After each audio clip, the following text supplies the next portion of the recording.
Hi everyone, welcome to Elixir. This is Sakshi Mishra. Today we have the lecture 3 of molecular biology, and yes, it's the chemical nature of RNA.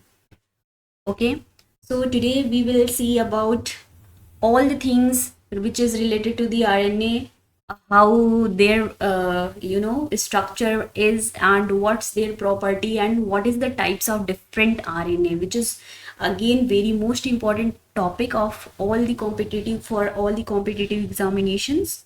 Okay, so let's stay with me and try to understand all about this. And the one thing which I would like to tell you कि ये सारे के सारे जो slides मैंने यहाँ पे बना के रखे हुए हैं सारे के सारे ऑथेंटिक बुक से लिए गए हैं और मेरे सेल्फ नोट्स से बनाए गए हैं और जिससे कि फ्रिक्वेंटली क्वेश्चंस पूछे जाते हैं हर एक रिस्पेक्टिव एग्जामिनेशंस में लाइफ साइंस के। और अगर आप बीएससी एमएससी के स्टूडेंट हो तो ये बहुत ही ज़्यादा इंपॉर्टेंट लेक्चर सीरीज चल रहा है आप जिससे बहुत ज़्यादा चीज़ मॉलिकुलर बायोलॉजी के अबाउट grab कर सकते हो for forever. Okay, so without wasting time, just back to the track. Okay, तो हम आज पढ़ने वाले हैं क्या कि पढ़ने वाले हम केमिकल नेचर ऑफ आरएनए। सबसे पहले हम केमिकल नेचर ऑफ डीएनए पढ़ते हैं बट आई थॉट कि पहले हमें केमिकल नेचर ऑफ आरएनए पढ़ना चाहिए। ओके, तो देखते हैं क्या कि केमिकल नेचर ऑफ आरएनए को पढ़ने के पहले हम थोड़ा सा बेसिक कवर करते हैं। ठीक है, जिसमें कि हम देखेंगे क्या कि central dogma of molecular biology. अब ये भारी भरकम वर्ड क्या है इसको हम अच्छे से समझेंगे। ठीक है, now see as we know कि डीएनए के स्ट्रैंड को क्या होता है कोड करके मैसेंजर आरएनए प्रोटीन का फॉर्मेशन करता है विच मीन्स जो डीएनए का स्ट्रैंड होता है उसके कॉम्प्लीमेंट्री क्या होते हैं सीक्वेंसेस होते हैं मैसेंजर आरएनए के पास उसको कोड करता है और by the process transcription messenger RNA का पूरा फॉर्मेशन होता है and then by the process of translation protein का फॉर्मेशन होता है। तो इसी को जो प्रोसेस चल रही है ना ट्रांसक्रिप्शन से फॉर्मेशन हो रहा है ट्रांसलेशन विच मीन्स डीएनए से फॉर्मेशन हो रहा है मैसेंजर आरएनए का एंड देन फाइनली प्रोटीन का फॉर्मेशन हो रहा है। इसी को हम बोलते हैं central dogma of molecular biology. Friedrich Miescher एक साइंटिस्ट थे जिन्होंने first of all nuclein name दिया था आरएनए को की डिस्कवरी की और आरएनए को न्यूक्लिन नेम दिया। तो ये बहुत ही ज़्यादा इम्पॉर्टेंट पॉइंट है कि न्यूक्लिन नेम सबसे पहले किसने दिया था फ्रेडरिक मिशर ने।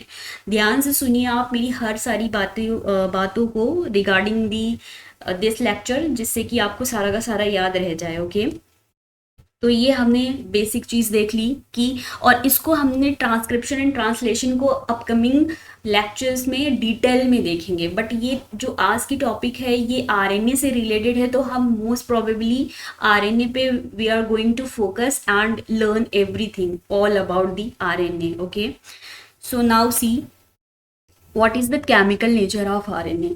फर्स्ट ऑफ ऑल ये एक केमिकल कह सकते हैं ये आरएनए का एक स्ट्रैंड है। ठीक है, मोस्ट प्रोबेबली क्या होता है आरएनए सिंगल स्ट्रैंडेड का होता है मीन्स सिंगल स्ट्रैंड का होता है डबल स्टैंडर्ड नहीं होता। जैसा डीएनए होता है ना डबल स्ट्रैंडेड ऐसा आरएनए का स्ट्रक्चर नहीं होता। आरएनए क्या होता है सिंगल स्ट्रैंडेड होता है।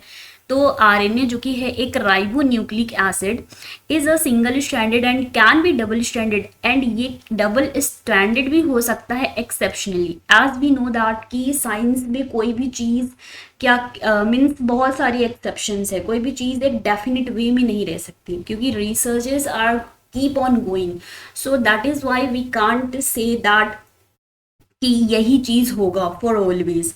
तो सिंगल स्ट्रैंडेड भी हो सकते हैं होते हैं एंड डबल स्टैंडर्ड भी इस आरएनए के स्ट्रक्चर हो सकते हैं। Experiments conducted by H Fraenkel Conrat showed that RNA is a genetic material in virus single stranded RNA। Virus जो वायरस के अंदर क्या होता है कि जेनेटिक मटेरियल होता है RNA as genetic material virus में होता है और एज वी नो कि डीएनए एज जेनेटिक मटेरियल जिसको कि ग्रिफिथ एक्सपेरिमेंट के थ्रू कंडक्ट कराया गया था।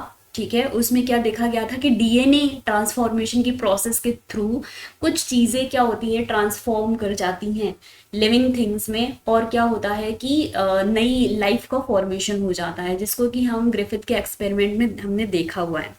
तो वायरस के केस में देखा था एच फ्रैंकाइल कॉन्ट्रैक्ट ने, इन्होंने क्या किया था कि एक्सपेरिमेंट कंडक्ट किया और इन्होंने देखा कि जो आरएनए होता है ना, ये जेनेटिक मटेरियल होता है वायरस के केस में। फॉर एग्जांपल टीएमबी, टीएमबी क्या है, टोबैको मोज़ेक वायरस, जो कि हम बचपन से पढ़ते आ रहे हैं, जिसमें कि सिंगल स्ट्रैंडेड आरएनए के होते हैं, कैप्सिड्स होते हैं, ठीक है। और इन्फ्लुएंजा वायरस और sarcoma virus and polio viruses, इन सब में क्या होता है कि genetic material single stranded RNA के फॉर्म में होता है। आरएनए, अगर इन RNA nucleotides are called ribonucleotides और ribotides, and nucleosides are called ribonucleosides और राइबोसाइड्स। ये सारी चीज़ें क्या है, इसको जस्ट होल्ड इट, ओके। ये हम अपने नेक्स्ट स्लाइड में देखेंगे डेप्थ में और सब कुछ समझ में आ जाएगा, तो इसको आप होल्ड करिए अभी as of now. RNA is made by the ribose sugar. RNA कैसे बना होता है, किस किस से, ये राइबोज शुगर का बना हुआ होता है। एंड बेसिस, बेसिस में बना होता है। बेसिस जो होते हैं वो प्यूरिन्स होते हैं एंड पिरिमिडिन्स होते हैं, ओके। तो इसमें यस, आप सारे के सारे मेरे वर्ड्स को और स्लाइड्स को गो थ्रू करिए बिल्कुल केयरफुली, क्योंकि मैंने बिल्कुल एग्जैक्ट पॉइंट यहाँ पे लिखे हुए हैं, कोई भी इधर उधर की चीज़ें नहीं है कि मैंने बस स्लाइड भरने के लिए ये सब कुछ लिखा हुआ है, ओके। अगर आपने ध्यान से सुन लिया तो सारे के सारे क्वेश्चंस आप अटेम्प्ट कर पाओगे। और अगर आप बीएससी और एमएससी के स्टूडेंट हो, आप इस वीडियो को देख रहे हो, तो मीन्स आपके कॉन्सेप्ट के साथ साथ आपके एग्जाम्स के मार्क्स भी कहीं नहीं गए हैं, ठीक है। आपको सब कुछ, you are gonna to grab all the things about the from this series, okay. तो आरएनए जो होता है ये राइबोज शुगर का, और बेसिस, बेसिस जो होते हैं प्यूरिन्स एंड पिरिमिडिन से मिलकर के बने हुए होते हैं।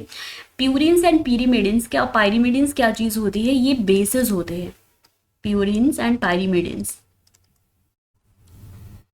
ओके। प्यूरिन्स में क्या होता है कि एडिनिन एंड ग्वानिन होते हैं, एंड पायरिमिडिन में क्या होता है कि साइटोसिन एंड थाइमिन। अगर हमने आरएनए की बात की कर रहे हैं तो यूरेसिल होगा, अगर हमने थाइमिन की बात की तो वो डीएनए में होगा, ओके। डीएनए भी हम देखेंगे अपने नेक्स्ट लेक्चर में। तो ये रहा adenine, guanine, cytosine and uracil. हम बात कर रहे हैं आरएनए की, आरएनए के बेसिस के पास यूरेसिल होंगे, यहाँ पे थाइमिन नहीं होगा, ओके। थाइमिन एब्सेंट होगा, यूरेसिल होगा इनके जगह पे। तो आरएनए का ये रहा पेंटोज शुगर। ये राइबोज शुगर जो है ना, ये पेंटोज शुगर है, ओके। इसका जो फॉर्मूला है राइबोन्यूक्लिक एसिड का, विच मीन्स आरएनए का, वो है C5H10O5। Now see the structure. ये पेंटोज शुगर रहा, और इससे कार्बन फर्स्ट से क्या होता है कि बेसिस जुड़े हुए होते हैं, बेसिस अटैच होते हैं। कौन से बेसिस अटैच होते हैं, ये वाले, adenine, it can be guanine, it can be cytosine और इट कैन बी यूरासिल, यहाँ पे अटैच्ड होंगे। अगर एडिनिन या ग्वानिन अटैच्ड है तो then we will call it कि जो राइबोज शुगर के पास जो बेसिस है वो प्यूरिन्स के हैं। And by means you can say, अगर वहाँ पर साइटोसिन या यूरासिल अटैच है then we will say like कि पायरिमिडीन्स वहाँ पे जो बेसिस है पायरिमिडीन के फॉर्म में है, ओके। और यहाँ पे जो ये 2 प्राइम नंबर होता है कार्बन का, यहाँ पे OH ग्रुप अटैच्ड होता है। बट डीएनए के केस में यहाँ पे OH ग्रुप अटैच नहीं होता, वहाँ पे ओनली और ओनली क्या होता है, क्या होता है, आप मुझे कमेंट सेक्शन में पोस्ट करो ये आंसर इसका, और हम अपने नेक्स्ट स्लाइड में देखेंगे भी, क्योंकि ये बहुत ही ज़्यादा बेसिक है। फिर ये 3rd, 5th and 4th and 5th carbon, इसलिए इसको बोल रहे हैं पेंटोज शुगर। सी 1 कार्बन, 2 कार्बन, यहाँ पे 1 कार्बन, यहाँ पर सेकेंड वाला carbon, 3rd carbon, 4th carbon, ये 5th कार्बन। ये क्या है, ये पेंटोज शुगर है, ओके। पेंटोज शुगर जिसको कि राइबोज शुगर बोलते हैं बेसिकली, और इससे बेसिस जुड़े हुए होते हैं। तो ये रहा केमिकल नेचर ऑफ आरएनए के बारे में समथिंग। फिर दिस इज नाउ सी कि आरएनए क्या कह रहे हैं हम कि ये बहुत ही ज़्यादा अनस्टेबल होता है। क्यों अनस्टेबल होता है भाई, क्योंकि due to the presence of free 2OH group, यहाँ पे 2OH ग्रुप क्या होता है, राइबोज शुगर का फ्री होता है, इसलिए। नहीं समझ में आई बात, ट्राई टू अंडरस्टैंड। ये जो आरएनए मॉलिक्यूल होता है, आरएनए का स्ट्रैंड होता है ना, ये अनस्टेबल होता है, बट डीएनए का जो स्ट्रैंड होता है वो स्टेबल होता है। इसके रीजंस हैं, क्या रीजंस हैं? Due to the chemistry. Chemistry कैसे हुई भला? क्योंकि आरएनए जो है ना ये सिंगल स्ट्रैंडेड है और डीएनए जो है ये डबल स्ट्रैंडेड है। आरएनए सिंगल स्ट्रैंडेड है इन द सेंस कि इसका जो 2' यहाँ पे जो 2' वाला 2 वाला कार्बन है वहाँ पे OH ग्रुप है ना, ये क्या होता है? फ्री होता है। फ्री इन द सेंस यहाँ पे इजीली क्या होता है, केमिस्ट्री की वजह से न्यूक्लियोफिलिक अटैक हो सकता है। ठीक है, मोस्ट प्रोबेबली होता भी है न्यूक्लियोफिलिक अटैक। न्यूक्लियोफिलिक अटैक की वजह से क्या होता है कि यहाँ पे ये इजीली हाइड्रोलाइज हो जाते हैं। न्यूक्लियोफिलिक अटैक की वजह से, न्यूक्लियोफिलिक अटैक की वजह से ना ये क्या होते हैं कि ये हाइड्रोलाइज हो जाते हैं। और हाइड्रोलाइज होने के बाद क्या होता है कि बॉन्ड की ब्रेकिंग होगी इजीली, और यहाँ पे क्या होगा, ये अनस्टेबल हो जाएंगे और सिंगल स्ट्रैंडेड भी होते हैं। बट डीएनए के केस में क्या होता है, see here it's a deoxyribose sugar का स्ट्रक्चर है, विच मीन्स डीएनए का स्ट्रक्चर है। यहाँ पे डीऑक्सीराइबोस इसलिए बोल रहे हैं क्योंकि यहाँ पे सेकेंड नंबर से ऑक्सीजन क्या होता है, मिसिंग होता है। सी यहाँ पे ऑक्सीजन था, बट व्हाट अबाउट हियर, यहाँ पे एब्सेंट है। That is why deoxyribose sugar का जो फॉर्मूला होता है वो है C5H10O4, बट यहाँ पे O5 था क्योंकि यहाँ पे ऑक्सीजन एब्सेंट नहीं था, प्रेजेंट था। और ये डीएनए इसीलिए स्टेबल है क्योंकि यहाँ पे ऑक्सीजन नहीं है, और उसके बाद क्या है कि ये इजीली हाइड्रोलाइज नहीं हो पाएगा, कोई भी यहाँ पे न्यूक्लियोफिलिक अटैक नहीं हो पाएगा इसकी वजह से। तो I hope it's clear to you कि क्यों हम कह रहे हैं कि आरएनए क्या है, अनस्टेबल है। ठीक है, नाउ सी, अब बात कर लेते हैं न्यूक्लियोसाइड एंड न्यूक्लियोटाइड के बारे में, जिसके मीन्स उसको जानने के बाद जो हमने ये लाइन पॉइंट होल्ड किया था ना, ये क्लियर हो जाना है। ठीक है, तो न्यूक्लियोसाइड एंड न्यूक्लियोटाइड के बारे में जानने की कोशिश करते हैं। जब न्यूक्लियोसाइड हम तब बोलेंगे जब शुगर, जो कि हमारा पेंटोज शुगर था, ओके, ये रहा हमारा what, pentose sugar. Let me change the colour please. ये रहा हमारा वॉट, सॉरी, यस, ये हमारा है क्या, पेंटोज शुगर। ठीक है, पेंटोज शुगर है ये, और इससे क्या होगा, बेसिस अटैच होंगे, जो कि हमने अपनी प्रीवियस स्लाइड में बात करी है ना। यहाँ पे हमने क्या किया, बात कराना, ये पेंटोज शुगर था जो कि राइबोज शुगर था, और ये बेसिस। तो न्यूक्लियोसाइड हम जब बोलेंगे जब केवल और केवल पेंटोज शुगर और बेसिस होंगे। Okay, basis in the sense यहाँ पे एडेनिन, ग्वानिन, साइटोसिन या यूरासिल कुछ भी हो सकता है। तो ये दोनों अगर मिल गए तो ये बनाएंगे न्यूक्लियोसाइड। ओके, क्या बनाएंगे, ये न्यूक्लियोसाइड। अगेन शुगर, साथ में मेरे साथ आप लर्न करने की कोशिश करो, शुगर प्लस बेस। अगर शुगर, पेंटोज शुगर और बेस मिल गए आपस में तो ये क्या बनाएंगे, न्यूक्लियोसाइड। अभी मैं ट्रिक भी बताऊंगी जिसकी वजह से आपको कभी भी कंफ्यूजन नहीं होने वाला है इसको लर्न करने के लिए। ओके, अब बात करते हैं न्यूक्लियोटाइड की। न्यूक्लियोटाइड में क्या होगा, ये रहा हमारा पेंटोज शुगर, ये रहा हमारा बेस, बट इसमें एक एक्स्ट्रा चीज एड ऑन हो जाती है। क्या हो जाती है वो, फॉस्फेट ग्रुप। ओके, तो sugar plus base means nucleoside और फॉस्फेट को अगर हमने मिक्सअप कर दिया तो हमारा बन जाएगा न्यूक्लियोटाइड। ठीक है, कि न्यूक्लियोसाइड हम इसलिए बोल रहे हैं क्योंकि न्यूक्लियोसाइड शुगर और बेसिस को मिलाकर के ही तो बना था ना न्यूक्लियोसाइड। तो हमने यहाँ पे न्यूक्लियोसाइड रख दिया और फॉस्फेट रख दिया, और न्यूक्लियोसाइड एंड फॉस्फेट को जब मैच कर दिया, मिक्सचर बना दिया, तो न्यूक्लियोटाइड बन गया। ओके, अब मैं ट्रिक बताने की कोशिश करती हूँ यहाँ पे। सी, हम न्यूक्लियोटाइड को कैसे लर्न रख सकते हैं। न्यूक्लियोटाइड में क्या आता है, सी, यहाँ पे है क्या, न्यूक्लियोसाइड, यहाँ पे है nucleoside plus phosphate, phosphate nucleotide. See, यहाँ पे है न्यूक्लियोटाइड, न्यूक्लियोटाइड, ये टी है ना, टी, और ये रहा न्यूक्लियोसाइड। सी, न्यूक्लियोसाइड में टी क्या है, एब्सेंट है, बट यहाँ पे न्यूक्लियोटाइड में टी प्रेजेंट है। टी किस में आता है, फॉस्फेट में। आ गया टी फॉस्फेट में, तो हम टी से टी को लर्न रख सकते हैं फॉर लॉन्ग टाइम, क्योंकि हर एक एग्जाम में न्यूक्लियोसाइड एंड न्यूक्लियोटाइड के मीन्स रिगार्डिंग हमें कंफ्यूजन होती है। तो आई होप अब आपको कंफ्यूजन नहीं होगी कि आप न्यूक्लियोसाइड और न्यूक्लियोटाइड को कैसे लर्न रखो, ठीक है। और न्यूक्लियोसाइड में क्या होता है, शुगर, पेंटोज शुगर और बेस। सी यहाँ पे एस है न्यूक्लियोसाइड में, मीन्स यहाँ पे शुगर भी होगा और बेस भी होगा, मीन्स एस एस और न्यूक्लियोसाइड। और न्यूक्लियोटाइड में फॉस्फेट। यहाँ पे मैं क्लियरली लिख दे रही हूँ, let me give me a second please.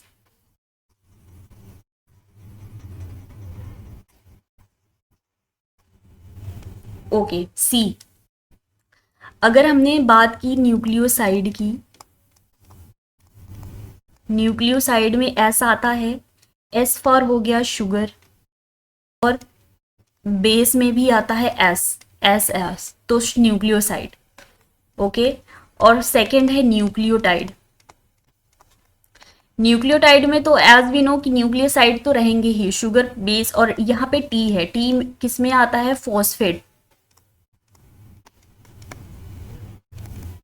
Phosphate में टी आता है। और यहाँ पे हमने शुगर और बेस को तो प्लस रखना ही रखना है, अब आप नहीं भूलोगे। सी, तो मैं फिर से रिकॉल करने की कोशिश करो आप मेरे साथ कि न्यूक्लियोसाइड में क्या होता है, शुगर प्लस बेस मिलकर के न्यूक्लियोसाइड बनाते हैं, एंड न्यूक्लियोटाइड में क्या होता है, फॉस्फेट आ जाता है। ओके, न्यूक्लियोटाइड टी आ रहा है, टी टी फॉस्फेट में होता है, तो न्यूक्लियोसाइड प्लस फॉस्फेट मिला करके बन गया क्या, न्यूक्लियोटाइड। ओके, यहाँ पे क्या होता है, ये फॉस्फेट की जगह पे ना मोनोफॉस्फेट मीन्स एक सिंगल फॉस्फेट भी एड ऑन हो सकता है, दो फॉस्फेट भी एड ऑन हो सकते हैं, तीन फॉस्फेट भी एड ऑन हो सकते हैं। ओके, यहाँ पे एक फॉस्फेट एड ऑन हुआ है, तो इसको क्या बोल रहे हैं, मीन्स न्यूक्लियोसाइड मोनोफॉस्फेट बोलेंगे, क्योंकि इस न्यूक्लियोसाइड से, शुगर प्लस बेस से एक फॉस्फेट एड ऑन हुआ है, that is why we will call it nucleoside. Okay, nucleoside monophosphate. अगर यहीं पे एक और फॉस्फेट ग्रुप अटैच्ड होता, तो एक ये दो हो गया होता, तो then we will call it nucleoside diphosphate. अगर यहाँ पे एक और ऐड होता, then we will call it nucleoside triphosphate. Okay, तो ये आपको अच्छी तरीके से क्लियर हो जाएगा या हो गया होगा, I am damn sure. Now see कि अबाउट यस, एक चीज आती है जब हम न्यूक्लियोसाइड एंड न्यूक्लियोटाइड के बारे में पढ़ते हैं ना, तो यहाँ पे बॉन्डिंग का कुछ केस आता है। जब शुगर का मॉलिक्यूल फॉस्फेट और OH के साथ ऐड होता है, मीन्स बॉन्ड बनाता है, तो जब उस बॉन्ड का जब जो बॉन्ड का फॉर्मेशन होता है, जिसकी वजह से शुगर मॉलिक्यूल फॉस्फेट और OH ग्रुप ऐड होते हैं, उनको हम फॉस्फोडाएस्टर बॉन्ड कहते हैं। ओके, क्या कहते हैं, फॉस्फोडाएस्टर बॉन्ड। अभी कैसे होंगे, अभी हम स्ट्रक्चर के थ्रू भी देखेंगे। सी, अगर शुगर मॉलिक्यूल के साथ केवल और केवल, मीन्स ये शुगर मॉलिक्यूल और केवल फॉस्फेट ग्रुप अटैच्ड है, then we will call it, कौन सा बॉन्ड बना, फॉस्फोएस्टर बॉन्ड बना। तो ये क्वेश्चंस एग्जाम में आए हैं और ऑलवेज कंफ्यूजिंग। अभी नेक्स्ट स्लाइड में it is about to clear. Okay, तो शुगर मॉलिक्यूल के साथ फॉस्फेट और OH ग्रुप जुटा, तो फॉस्फोडाइएस्टर बॉन्ड की वजह से जुटा, और शुगर मॉलिक्यूल के साथ केवल और केवल फॉस्फेट की बॉन्डिंग हुई, तो उन दोनों के बॉन्ड मीन्स उन दोनों के बीच का जो बॉन्ड बना, उनको बोलेंगे हम फॉस्फोएस्टर बॉन्ड। ओके, नाउ सी कि हर एक RNA जो होता है मेडअप ऑफ मिनी राइबोन्यूक्लियोटाइड्स। ठीक है, ribonucleotides means sugar plus base plus phosphate group. Yes, exactly, meaning each strand of RNA is polynucleotide. अब राइबोन्यूक्लियोटाइड है और बहुत सारे राइबोन्यूक्लियोटाइड्स, जब मीन्स राइबोन्यूक्लियोटाइड बहुत सारे अटैच हो रहे हैं, तो obviously we will call it what, polynucleotide. तो इसीलिए यहाँ पे बोला जा रहा है कि जो RNA होते हैं वो बने होते हैं बहुत सारे राइबोन्यूक्लियोटाइड से, जिसका मीनिंग होता है पॉलीन्यूक्लियोटिडिक। पॉलीन्यूक्लियोटिडिक ये एज इट इज क्वेश्चंस आए हुए हैं। ठीक है, पॉलीन्यूक्लियोटिडिक। अब बात कर लेते हैं न्यूक्लियोसाइड एंड न्यूक्लियोटाइड्स की, कि हम बॉन्डिंग कैसे, जो हमने ये वाली स्लाइड में बात की थी, प्रीवियस स्लाइड में, ये चीज शुगर मॉलिक्यूल और इसमें हमें क्लियर होने वाला है। सी, न्यूक्लियोसाइड के केस में एज वी नो कि शुगर और बेस को मिला देंगे तो क्या हो जाएगा, न्यूक्लियोसाइड का फॉर्मेशन हो जाएगा। और ये शुगर और प्लस बेस जब मिलते हैं ना, तो अब शुगर और बेस विच मीन्स ये चीज शुगर और ये बेस, ये जब जिस बॉन्ड से अटैच होते हैं, ये वाली बॉन्ड, उनको बोलते हैं ग्लाइकोसिडिक बॉन्ड। ओके, व्हाट ये जो बॉन्ड बना, ये हमारा क्या है, ये हमारा है glycosidic bond, glycosidic bond. Okay, और इनके बीच में जो लिंकेज हुई उसको बोलेंगे ग्लाइकोसिडिक लिंकेज। और अगर प्यूरिन जुटा है, ठीक है, अगर जो बेसेस हैं वहां पे प्यूरिन जुटा है, विच मीन्स अगर प्यूरिन्स, 1 मिनट, यस, प्यूरिन्स है which means adenine and guanine है, तो क्या होगा कि वहां से जो ये चीज होगी ना, नंबरिंग करेंगे तो एन जो मीन्स नंबर होगा, ये एन का नाइट्रोजन का जो नंबर होगा वो 9 होगा, और यहाँ पे जो कार्बन का नंबर है ये होगा 1। सी, ये जो है ना ये 9 होगा, और यहाँ पे जो कार्बन है ये तो 1 है, क्योंकि ऐसे ही नंबरिंग करते हैं 2 prime 3 prime 4 prime and 5 prime. Okay, तो यही कह रहा है कि प्यूरिन का अगर शुगर है, विच मीन्स अगर प्यूरिन से शुगर अटैच्ड है, तो उसका बेस जो होगा प्यूरिन, क्योंकि बेस ही है तो प्यूरिन में क्या आएंगे, एडिनिन एंड गुआनिन आएंगे। तो प्यूरिन में क्या आएंगे, एडिनिन एंड गुआनिन। तो एडिनिन एंड गुआनिन का जो नाइट्रोजन का नंबरिंग होगा वो होगा N9। N9 जो अटैच्ड होगा वो कार्बन नंबर 1 के साथ अटैच्ड होगा। और pyrimidine होगा, अगर pyrimidine in the sense adenine guanine नहीं, इसके इंस्टेड साइटोसिल या फिर यूरासिल होगा, तो N1 होगा। यहाँ पे N9 नहीं होगा, देन यहाँ पे क्या होगा, N1 हो जाएगा। ठीक है, N1, और ये C1 के साथ अटैच्ड होगा। समझ आई बात? आई थिंक नहीं आई आपको। 1 मिनट फिर से देखते हैं। आप लोग कुछ कमेंट करके पूछते भी तो नहीं हो मुझे, इतने सारे मैंने लेक्चर्स अपलोड किए, कुछ भी आपको डाउट नहीं आते मेरे लेक्चर से रिलेटेड? Yes, okay. सी, मैं क्या कह रही हूँ कि अगर ये जो न्यूक्लियोसाइड है ना, nucleoside which means what, sugar और बेस। ओके, ये रहा बेस और ये रहा शुगर। अगर इन दोनों, ये दोनों जुड़ेंगे ना, जुटेंगे तो कौन सा बॉन्ड बनेगा, ग्लाइकोसिडिक बॉन्ड बनेगा। ठीक है, और अगर ये एडिनिन मीन्स अगर इस बेस की जगह एडिनिन रहा या गुआनिन रहा, तो ये जो नाइट्रोजन का नंबर है ना यहाँ पे 9 होगा। ठीक है, और ये यहाँ पे कार्बन तो है ही, तो कार्बन 1 और 9 के बीच में बॉन्डिंग होगी, जिसकी वजह से शुगर और बेस अटैच्ड होंगे। अगर इनके जगह पे क्या होता, एडिनिन विच मीन्स प्यूरिन नहीं होता, पायरिमिडिन होता, गुआनिन एडिनिन नहीं होता, इनकी जगह पे क्या होता, साइटोसिन या थाइमिन, थाइमिन डीएनए के केस में यूरासिल, साइटोसिन या यूरासिल होता, तो यहाँ पे कार्बन नंबर तो 1 ही होता यहाँ पे, बट नाइट्रोजन का नंबर चेंज हो जाता, 1 आ जाता यहाँ पे। ठीक है, ये रहा न्यूक्लियोसाइड का केस। न्यूक्लियोटाइड में क्या होता है कि फॉस्फोडाइएस्टर बॉन्ड बनते हैं, फॉस्फोडाइएस्टर बॉन्ड सी, ये रहा फॉस्फोडाइएस्टर बॉन्ड। जब शुगर, ठीक है, शुगर जो है फॉस्फेट ग्रुप के साथ अटैच्ड होता है और वहाँ पे OH ग्रुप फ्री होता है, तो उनके बीच में जो बॉन्डिंग होती है, फॉस्फोडाइएस्टर बॉन्ड की फॉर्मेशन होती है, उनके बीच में फॉस्फोडाइएस्टर बॉन्डिंग होती है। और वहाँ पे जो फॉस्फेट ग्रुप होते हैं वो एक फॉस्फेट भी हो सकते हैं, 2 भी हो सकते हैं, 3 भी हो सकते हैं। ठीक है, 3 भी फॉस्फेट, अभी तो यहाँ पे मैंने एक फॉस्फेट को शो किया है। ओके, यहाँ पे एक और फॉस्फेट ऐड हो सकते थे, और एक और मीन्स 2, एक यहाँ पे क्या है, एक फॉस्फेट ऐड ऑन हुए हैं, है ना, एक फॉस्फेट, इसकी जगह पे एक फॉस्फेट ग्रुप ऐड और हो सकते थे, और भी ऐड हो सकते थे। तो इनके बीच में जो बॉन्डिंग हो रही है वो फॉस्फोडाइएस्टर बॉन्ड की फॉर्मेशन हो रही है एट द 3 प्राइम और the 5 prime hydroxyl group. 3 prime, ये रहा 3 प्राइम और ये रहा 5 प्राइम, इनके बीच में सी यहाँ पे ये अटैच होने की वजह से, 3 प्राइम और 5 प्राइम के अटैच होने की वजह से फॉस्फोडाइएस्टर बॉन्ड का फॉर्मेशन हो रहा है। तो यहाँ पे OH ग्रुप क्या था, फ्री था, अब हमने बैक स्लाइड पे आ जाते हैं कि शुगर मॉलिक्यूल के साथ फॉस्फेट प्लस OH ग्रुप जो कि फ्री फॉर्म में अवेलेबल था, ये दोनों मिलकर के तीनों मिलकर के फॉस्फोडाइस्टर बॉन्ड का फॉर्मेशन कर रहे हैं। और शुगर मॉलिक्यूल के साथ केवल और केवल फॉस्फेट ग्रुप जुड़ा हुआ है, वहां पर कोई भी hydroxyl means OH group free नहीं है, देन वहां उस केस में फॉस्फोएस्टर बॉन्ड का फॉर्मेशन होगा। तो ये phosphoester bond frequently asked questions है हर एक रेस्पेक्टिव एग्जामिनेशंस में। सी यहाँ पे कितने सारे फॉस्फेट ग्रुप अटैच्ड है, ये रहा हमारा adenine, okay, cytosine, guanine, uracil, ये ग्लाइकोसिडिक बॉन्ड से शुगर और बेस की पेयरिंग हुई, विच मीन्स बॉन्डिंग हुई, और इनके बीच में क्या इन शुगर के साथ क्या हुआ, फॉस्फेट ग्रुप की बॉन्डिंग हुई।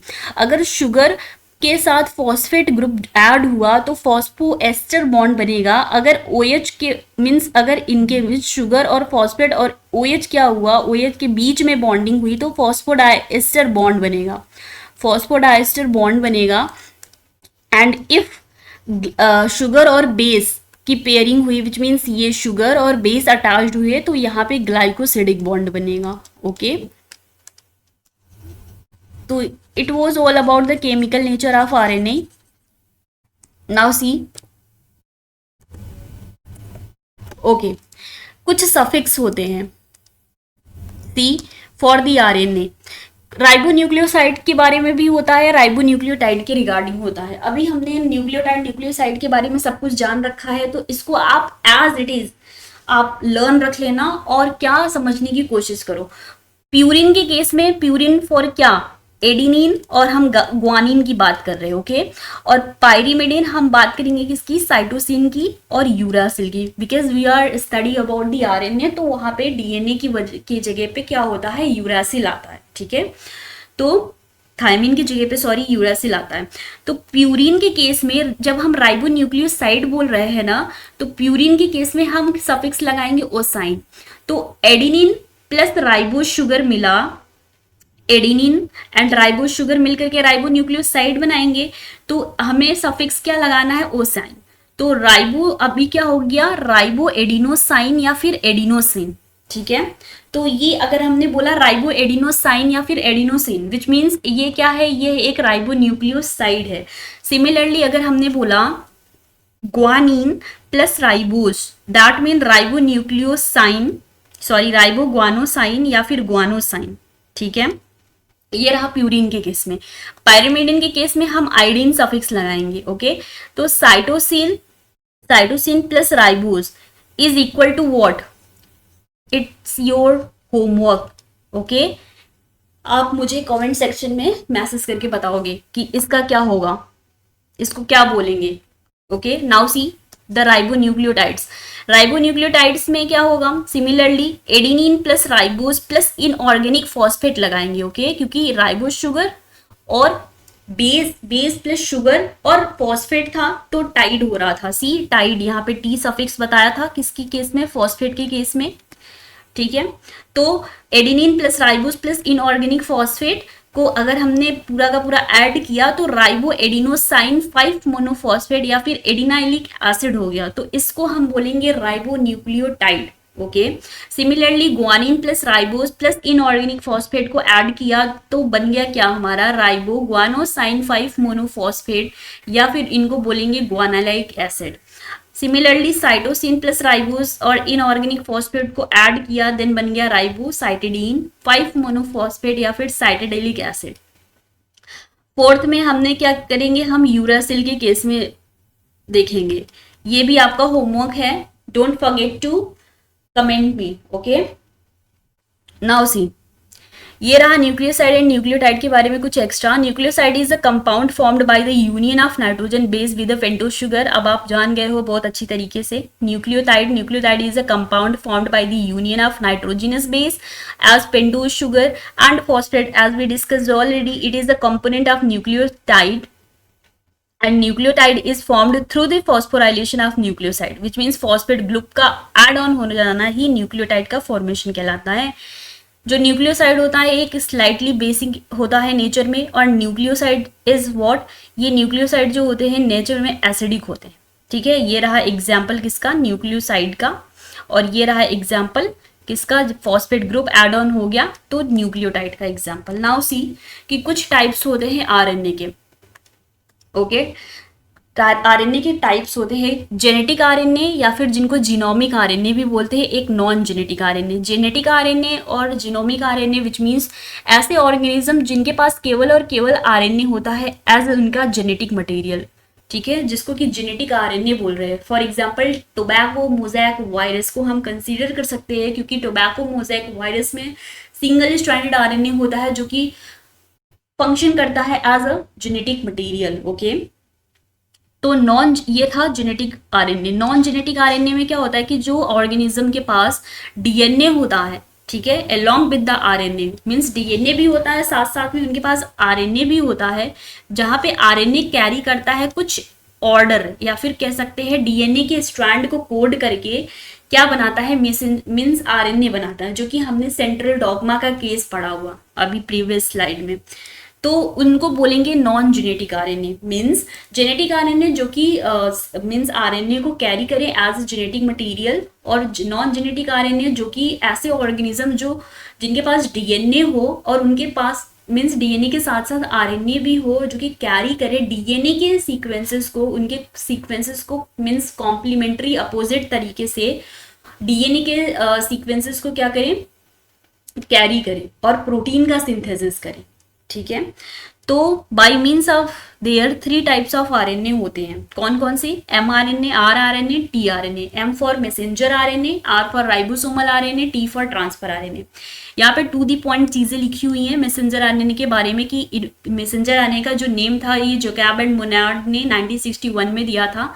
अप्रॉक्स 5 to 10% पूरा का पूरा टोटल आरएनए का होता है, मीन्स जितना हमारे बॉडी के अंदर मीन्स आरएनए या किसी भी ऑर्गेनिज्म के अंदर आरएनए प्रेजेंट होते हैं, तो उसमें 5 से 10% मैसेंजर आरएनए वाली टाइप्स होती है। ओके, इनका मॉलिक्यूलर वेट जो होता है इतना होता है, एंड ये क्या होता है, शॉर्ट लिव्ड आरएनए होते हैं जो कि कंटेन करते हैं बहुत सारे टू टाइप ऑफ जीन्स को कंटेन करके रखते हैं यूकैरियोट के अंदर। अब ये 2 टाइप के जो जीन्स होते हैं ये कौन से होते हैं अभी हम नेक्स्ट स्लाइड में देखने वाले हैं। Now see the ribosomal RNA, इसको इनसॉल्युबल आरएनए जो कि इनसॉल्युबल आरएनए भी बोलते हैं। इन क्या होता है कि फॉर्म्स इन द न्यूक्लियोलस, ये न्यूक्लियोलस में बनते हैं। ओके, इनका लोकेशन न्यूक्लियोलस होता है क्योंकि न्यूक्लियस ही क्या होता है, प्रोटीन सिंथेसिस का कह सकते हैं हब होता है, वहां पे पूरी की पूरी रिएक्शन परफॉर्म होती है प्रोटीन सिंथेसिस से रिलेटेड। और क्योंकि न्यूक्लियस में ही क्या होता है, डीएनए होता है और सारा का सारा इंफॉर्मेशन वो कैरी करके रखता है, हर्ट होता है पूरे के पूरे सेल का न्यूक्लियस, और सारी की सारी प्रोसेस वहां से ही मीन्स कैरी आउट होती है। ये 80% होता है टोटल आरएनए का inside the cell, means RNA बहुत ही ज़्यादा होता है, बहुत ही ज़्यादा होता है किसी भी ऑर्गेनिज्म के अंदर ये प्रकार का आरएनए जो होता है 80%। Can you imagine like how. तो इनका मॉलिक्यूलर वेट ये दे करके रखा है, आप इनको गो थ्रू कर लेना। ट्रांसफर आरएनए जो होता है सॉल्युबल आरएनए या फिर एडेप्टर आरएनए होता है, इनको एडॉप्टिव आरएनए भी बोलते हैं। 10 to 15% होते हैं टोटल आरएनए का।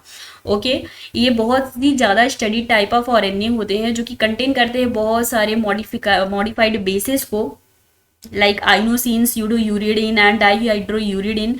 बहुत ही ज़्यादा एक्सेप्टेड मॉडल होता है ट्रांसफर आरएनए का जो कि है क्लोवर लीफ मॉडल, जो कि रॉबर्ट हॉले ने 1965 में दिया हुआ था।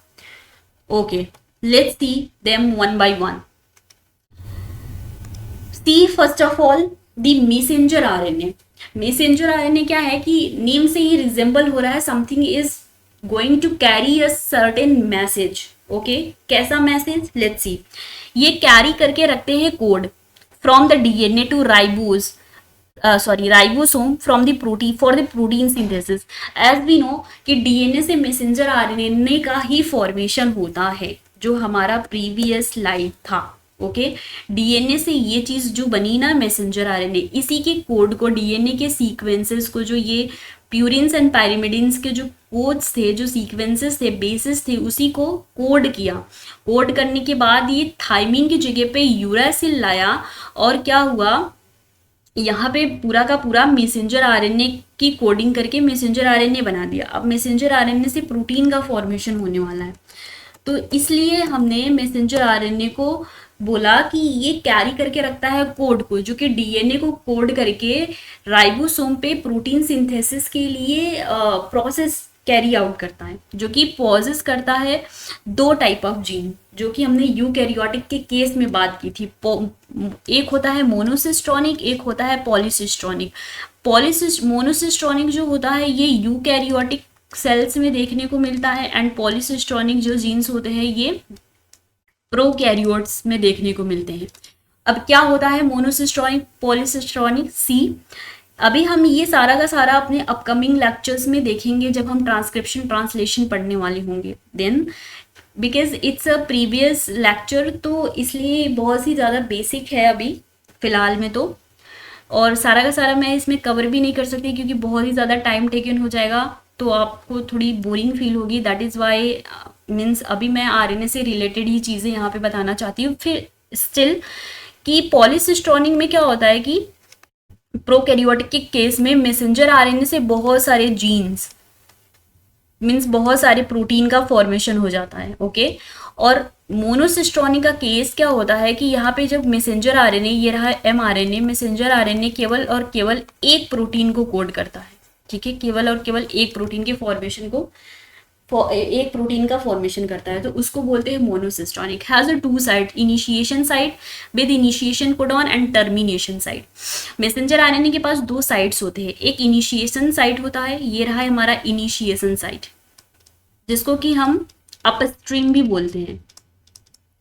ओके, ये रहा इनिशिएशन साइट 5 प्राइम एंड पे, ये रहा पूरा का पूरा मैसेंजर आरएनए का सीक्वेंस। ठीक है, मैसेंजर आरएनए का स्ट्रक्चर। यहाँ पे 3 प्राइम में क्या होता है कि डाउन स्ट्रीम होता है, जिसके पास क्या होता है टर्मिनेटर कोडॉन्स होते हैं। कोडॉन्स क्या चीज़ है, सारे का सारा हम अपने अपकमिंग लेक्चर्स में देखेंगे।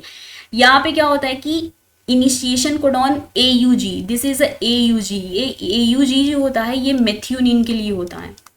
मेथियोनिन क्या है, एक स्टार्ट कोडॉन है। एज वी नो कि 20 स्पेसिफिक अमाइनो एसिड होते हैं, बट क्या हुआ है रिसेंटली 2 अमाइनो एसिड और डिस्कवर्ड हो गए हैं, तो पूरा ऑल टोटल 22 अमाइनो एसिड्स होते हैं, जो कि बहुत ही ज़्यादा स्पेसिफिक होते हैं। जो न्यू अमाइनो एसिड है दो, वो सेलिनोसिस्टीन एंड पायरोलाइसिन है, जो कि हाल में ही डिस्कवर हुआ है। ओके, तो इसमें क्या है कि ये मेथियोनिन है। मेथियोनिन क्या होता है कि AUG एक स्टार्ट कोडॉन की तरीके से भी वर्क करता है, और एक टर्मिनेटर कोडॉन होता है जिसको कि बोलते हैं UAA। 3 terminate, as we know कि 64 क्या होते हैं कोडॉन्स होते हैं। आउट ऑफ दीज 61 जो होते हैं ये हर एक स्पेसिफिक अमाइनो एसिड के लिए कोड करते हैं, बट जो 3 इसमें से जो 3 अमाइनो एसिड होता है वो क्या होता है, वो स्टॉप कोडॉन होता है, विच मीन्स ये किसी भी अमाइनो एसिड के लिए कोड नहीं करते, और उनका नेम होता है UAA, UAG एंड UGA। ठीक है, ये तीनों के तीनों क्या होते हैं स्टॉप कोडॉन, ये किसी भी अमाइनो एसिड के लिए कोड नहीं करते। तो अपस्ट्रीम के पास क्या होता है कि 5 से 6 न्यूक्लियोटाइड्स एक लॉन्ग सीक्वेंसेस भी होते हैं, जिसको कि शाइन डालगार्नो सीक्वेंस कहते हैं। ये प्यूरिन रिच रीजन होते हैं, ये बहुत ही ज़्यादा इंपॉर्टेंट पॉइंट है। Purine rich region in the sense कि हम बात कर रहे हैं किसकी, एडेनिन एंड गुआनिन की।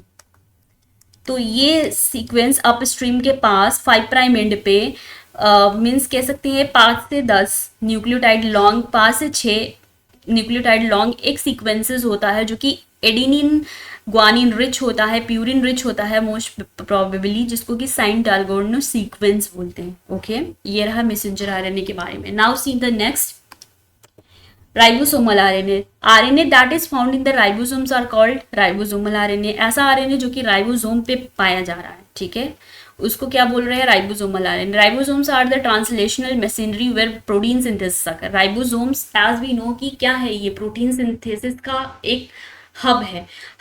सारा का सारा जो प्रोटीन का सिंथेसिस होता है, क्योंकि राइबोसोम का फंक्शन ही यही होता है प्रोटीन का सिंथेसिस करना, जो कि हम 9th क्लास से पढ़ते आ रहे हैं कि 2 टाइप के राइबोसोम्स होते हैं, 70S 80S। 70S 80S के भी सब यूनिट्स होते हैं, ठीक है, 60 40 एंड 50 30, जिसको कि जिसमें कि जो एस जो हम कह रहे हैं ना 70S एंड 80S, ये जो एस है ये सेडिमेंटेशन कॉफिशिएंट है, या जिसको कि स्वेटबर्ग यूनिट भी कहते हैं। ठीक है, स्वेटबर्ग यूनिट।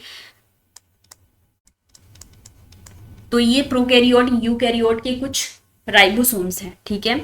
तो ribosomes are the translational machinery well protein synthesis अगर, जहाँ पे प्रोटीन का सिंथेसिस अगर होता है। 30s सब यूनिट ऑफ प्रोकैरियोट्स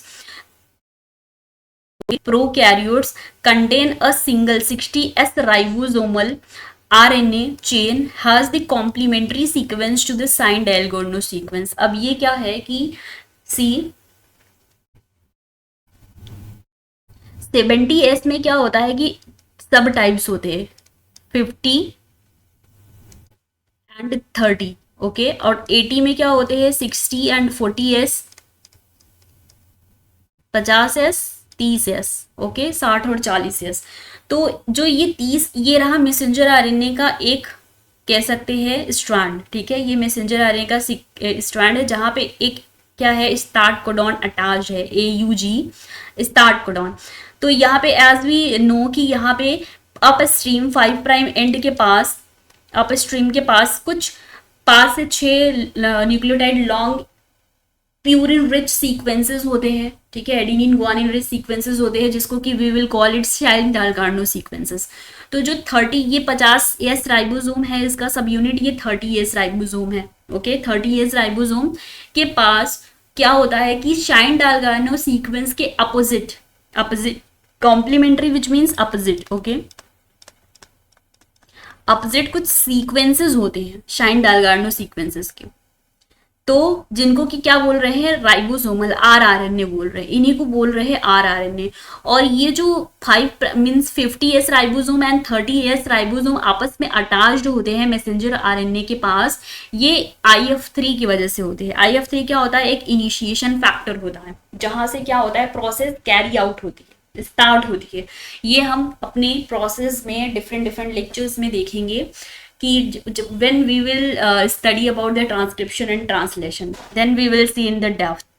तो ये रहा शाइल्ड-डालकार्नो सीक्वेंस, इसके कॉम्प्लीमेंट्री राइबोसोमल आरएनए, ठीक है। यहाँ पे एडिनिन था तो एडिनिन की वजह से यूरासिल आ गया, उसका कॉम्प्लीमेंट्री ग्वानिन था तो साइटोसिन, एडिनिन था then again uracil and guanine था देन साइटोसिन। और ये रहा ट्रांसफर आरएनए अटैचिंग साइट। यहाँ पे जब प्रोटीन सिंथेसिस का फॉर्मेशन मीन्स ट्रांसलेशन स्टार्ट होना होता है तो यहाँ पे ट्रांसफर आरएनए आकर के क्या करता है इस पी साइड पे अटैच्ड होता है, जिसके पास मीन्स उसके बाद प्रोसेस चलते हैं कैसे, ये हम अपने डिफरेंट लेक्चर्स में देखेंगे। अभी हम फिलहाल में बेसिक कवर कर रहे हैं, ठीक है, आरएनए के बारे में केमिकल नेचर दिख रहे हैं। अब now see the transfer RNA. Transfer RNA के बारे में देखते हैं कि ये genetic code specific amino acid को कोड करता है। It is an adapter molecule, इसको भी मीन्स एडेप्टर मॉलिक्यूल भी बोलते हैं। इसके पास स्पेसिफिक फंक्शंस होते हैं, ये केमिकली लिंक्ड होता है एक पर्टिकुलर अमाइनो एसिड से। इसके पास बेस पेयर भी होते हैं, कोडॉन भी होते हैं मैसेंजर आरएनए के, ओके। ये प्रेजेंट होता है साइटोप्लाज्म में जहां पर 20 अमाइनो एसिड के पास एक 20 स्पेसिफिक, हर एक 20 अमाइनो एसिड के पास एक 20 स्पेसिफिक ट्रांसफर आरएनए होता है जो कि रिकग्नाइज्ड होता है बाय ये 20 amino acyl transfer RNA synthetase, एक एंजाइम की वजह से। RW होले ने 1965 में एक clover leaf model transfer RNA का डिस्कवर्ड कर दिया था, ठीक है। और महलोन ने क्या किया था, हॉगलैंड ने इसके सोल्यूशन में मीन्स ट्रांसफर आरएनए की डिस्कवरी जो थी वो महलान हॉगलैंड ने किया था। बट जो RW हॉले थे इन्होंने क्लोवर लीफ मॉडल दिया था ट्रांसफर आरएनए का। सोल्यूशन में क्या होता है कि ट्रांसफर आरएनए को फोल्ड हो जाता है, ओके, सेकेंडरी स्ट्रक्चर का फॉर्मेशन कर लेता है जो कि रिजेंबल करता है एक क्लोवर लीफ की तरह। Clover leaf model of transfer RNA जो होता है left side has the DHU loop जिसको कि डाईहाइड्रोयूरेडिन लूप बोलते हैं, लेफ्ट साइड में ये वाला जो कि कितना बेस पेयर का बना होता है। तो ये हमारा बेस पेयर का कितने का बना होता है, 4 बेस पेयर का, ओके, 4 बेस पेयर का बना होता है। And T psi C loop जो होता है जिसको कि स्यूडो यूरेडिन लूप भी बोलते हैं, ये हमारा 5 बेस पेयर का बना हुआ होता है, okay. And upper side of loop जो इसके पास 3 प्राइम एंड होता है, अमाइनो एसिड रिसेप्टर रीजन होता है, अमाइनो एसाइल बाइंडिंग साइट होते हैं। अभी कैसे, अभी हम इनको देखेंगे अपने डायग्राम के थ्रू। सी यहाँ पे कैसे मैसेंजर आरएनए से क्या हो रहा है, ये मैसेंजर आरएनए की सीक्वेंसेस हैं मीन्स स्ट्रैंड है यहाँ पर आकर के डिफरेंट डिफरेंट अमाइनो एसिड्स आकर के बाइंड हो रहे हैं, और बाइंड होने के बाद क्या हो रहा है कि यहाँ पे कोडॉन्स हैं, codons in the sense sequences हैं, adenine, guanine, cytosine, thymine, uracil के अलग अलग मैसेंजर आरएनए के ऊपर, थाइमिन नॉट थाइमिन, और स्टार्ट कोडॉन्स होंगे, start codons in the sense AUG जो कि मेथियोनिन के लिए कोड करते हैं, वहां पर आकर के ट्रांसफर आरएनए मीन्स वहां पे सिट करेंगे, बैठेंगे और प्रोटीन की सिंथेसिस की प्रोसेस कैरी आउट होगी। ये रहा L form of amino acid जिसमें कि डिफरेंट डिफरेंट लूप्स होते हैं, और कैसे होते हैं, now see here. Lower end contains the anticodon, has the anticodon loop which is the complementary to the messenger RNA। जो lower end होता है ना ट्रांसफर आरएनए का, उसके पास क्या होता है, उसके पास एंटीकोडॉन्स होते हैं। एंटीकोडॉन क्यों बोल रहे हैं, क्योंकि मैसेंजर आरएनए के पास होता है कोडॉन, तो मैसेंजर आरएनए के पास ये ट्रांसफर आरएनए आकर के उसके ऊपर बैठते हैं, जिसकी वजह से प्रोटीन की सिंथेसिस कैरी आउट होती है, ठीक है, प्रोसेस चल पड़ती है। तो मैसेंजर आरएनए के पास एज वी नो कि कोडॉन्स होते हैं, है ना, कोडॉन्स होते हैं। अब कोडॉन्स जो होंगे यहाँ पे क्या होगा, ट्रांसफर कोडॉन्स क्या होंगे, AUG जो कि हो, मान लो फॉर एग्जांपल कि ये हम मेथियोनिन के बारे में बात कर रहे हैं, स्टार्ट कोडॉन, तो इसका कॉम्प्लीमेंट्री एंटी कोडॉन होगा इसके पास, विच मीन्स अब यहाँ पे U होगा, ठीक है, यहाँ पे A होगा और यहाँ पे C होगा, ऐसा कुछ। तो इसी वजह से हम इसको एंटीकोडॉन लूप बोल रहे हैं, ओके। और ये जो एंटीकोडॉन लूप है इसके पास 5 बेस पेयर्स होते हैं, 5 base pairs, C1 2 3 4 5 base pair से अटैच्ड होते हैं ये। लेफ्ट साइड में DHU डाइहाइड्रोयूरिडिन लूप होता है, राइट साइड में T साइड C लूप होता है, ओके। और ये रहा ACC adenine, cytosine and cytosine sequences होते हैं, ठीक है, न्यूक्लियोटाइड्स के। और एसेप्टर आर्म होता है 3 prime 5 prime and 3 prime. 5 prime पे फॉस्फेट ग्रुप होता है, 3 प्राइम पे OH ग्रुप फ्री होता है, 3 प्राइम ही ऐसा आर्म होता है जो कि एसेप्टर आर्म होता है, विच मीन्स ये अमाइनो एसिड, कोई भी अमाइनो एसिड पर्टिकुलर या स्पेसिफिक अमाइनो एसिड आकर के यहाँ पे बाइंड करता है, जिसको कि ट्रांसफर आरएनए कोड करके और प्रोटीन का फॉर्मेशन करता है, ठीक है। एल फॉर्म का स्ट्रक्चर जो था गिवन किया था किम ने, और it is also called 3D structure of ribosomal RNA. L form of structure we are talking about this structure, okay. तो this was all about the types of RNA, जिसके पास हमने डिफरेंट डिफरेंट, और ये 7 base pairs यहाँ से attached होते हैं, तो इससे बहुत ही ज़्यादा क्वेश्चंस आते हैं, तो आप इनको लर्न रख लेना। अब इसके साथ साथ हम कुछ और स्पेसिफिक आरएनए के बारे में देखते हैं कि क्या है वो। mRNA क्या करता है, mRNA रेगुलेट करता है जीन के एक्सप्रेशन को, विच मीन्स जीन का एक्सप्रेशन की जैसे प्रोसेस होती है ना ट्रांसक्रिप्शन ट्रांसलेशन की, तो उनको ये मैनेज करते हैं, टर्न ऑन कर देते हैं ट्रांसलेशन प्रोसेस को, मीन्स प्रोटीन के सिंथेसिस को, प्रोटीन के फॉर्मेशन को टर्न ऑन कर देते हैं। siRNA क्या करते हैं, ये जीन के एक्सप्रेशन को ऑफ कर देंगे, मीन्स जीन का एक्सप्रेशन होने ही नहीं देंगे, ट्रांसलेशन का प्रोसेस होने ही नहीं देंगे। siRNA इसलिए बोल रहे हैं, स्मॉल इंटरफेयरिंग आरएनए इनका नेम है। snRNA जो होते हैं स्मॉल न्यूक्लियर आरएनए होता है, जो कि प्रोसेसिंग करवाते हैं, ठीक है, स्प्लाइसिंग में हेल्प करते हैं। एज वी नो कि मैसेंजर आरएनए से क्या होता है, मैसेंजर आरएनए से प्रोटीन का फॉर्मेशन होता है, प्रोटीन का फॉर्मेशन होता है। और मैसेंजर आरएनए के पास क्या होता है कि means coding and non coding strands होते हैं, जिनको कि हम कोडिंग को बोलते हैं क्या, एक्सॉन, और नॉन कोडिंग को बोलते हैं इंट्रॉन। हम ये सब कुछ डेप्थ में देखेंगे, ठीक है, जब हम आगे ट्रांसलेशन ट्रांसक्रिप्शन की प्रोसेस पढ़ेंगे तब। ये अभी बेसिक्स हैं, ठीक है, मैं ऐसा जनरली और भी बता दे रही हूँ स्टिल। तो ये क्या होता है कि जब प्रोटीन का फॉर्मेशन होना होता है, तो ये एक्सॉन क्या होता है, ये कोडिंग के लिए जाना जाता है, और इंट्रॉन क्या होता है, ये नॉन कोडिंग के लिए जाना जाता है। तो हम प्रोटीन का फॉर्मेशन करने वाले, तो हम कोडिंग सीक्वेंस को लेंगे ना वहाँ पे, तो इसकी वजह से एक प्रोसेस होती है वहाँ पे, प्रोसेसिंग होती है, जिसकी वजह से एक कॉम्प्लेक्स का फॉर्मेशन हो जाता है। और कॉम्प्लेक्स का जो मेन एम यही होता है कि उसमें उनको नॉन कोडिंग सीक्वेंस को सेपरेट आउट करना होता है। तो ये नॉन कोडिंग सीक्वेंस को सेपरेट आउट करना ही स्प्लाइसिंग कहलाती है। और ये जो कॉम्प्लेक्स स्ट्रक्चर का फॉर्मेशन होता है, इनको स्प्लाइसियोसोम बोलते हैं, ओके, ठीक है। तो यहाँ पे केवल और केवल क्या हो जाता है, कोडिंग रीजन, एक्सॉन रह जाता है, इंट्रॉन सेपरेट आउट हो जाता है, ये कोडिंग सीक्वेंस। अब इनसे क्या होगा, प्रोटीन का फॉर्मेशन होगा। SNRNA क्या होते हैं, ये स्प्लाइसिंग में मदद करते हैं। I hope it has been clear to you. SNORNA क्या होते हैं, स्मॉल न्यूक्लियोलर RNAs होते हैं। ये मॉडिफिकेशन में राइबोसोमल RNA के मॉडिफिकेशन में फंक्शन करते हैं, जो कि न्यूक्लियोलस में प्रेजेंट होते हैं। इसके साथ साथ पीवी इंटरैक्टिंग RNAs होते हैं, PI RNAs होते हैं, जो कि जर्म लाइन को प्रोटेक्ट करते हैं from the transposable element jumping genes. Okay. LNC RNA जो होते हैं, ये लॉन्ग नॉन कोडिंग RNAs होते हैं, जो कि रेगुलेट करते हैं डाइवर्स सेल प्रोसेसेस को। इसके साथ साथ एक HNRNA भी होता है, जो कि हेट्रोजीनस RNAs होते हैं, जिनका फुल फॉर्म होता है, जिनके पास हैविंग लार्जर सीक्वेंसेस होते हैं, किसके, मॉलिक्यूल, जो कि एक्ट करते हैं प्रिकर्सर ऑफ मैसेंजर RNA। कि mRNA का प्रिकर्सर तो होते हैं, बट इनके पास प्रोटीन कोडिंग कैपेसिटी नहीं होता। तो ये चीज़ आप लर्न रखना फॉर ऑलवेज, क्योंकि ये कंफ्यूजिंग है। HNRNA जो होते हैं ना, ये मॉलिक्यूल्स बहुत ही ज़्यादा लार्ज मॉलिक्यूल्स होते हैं, बट इनके पास, और ये प्रिकर्सर भी होते हैं मैसेंजर RNA के, लेकिन इनके पास प्रोटीन को कोड करने के सीक्वेंसेस या कैपेसिटी नहीं होती। तो this was all about what, yes, this was all about our chemical nature of RNA.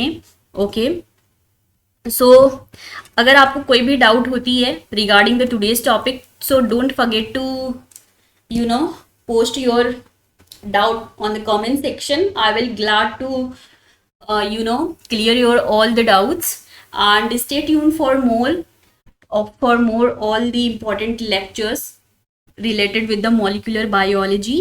And yes, don't forget to join my Telegram channel, the link which I already given in the description box. And the most important slide for today is, thank you for watching everyone. Stay tuned for more. Thank you for watching.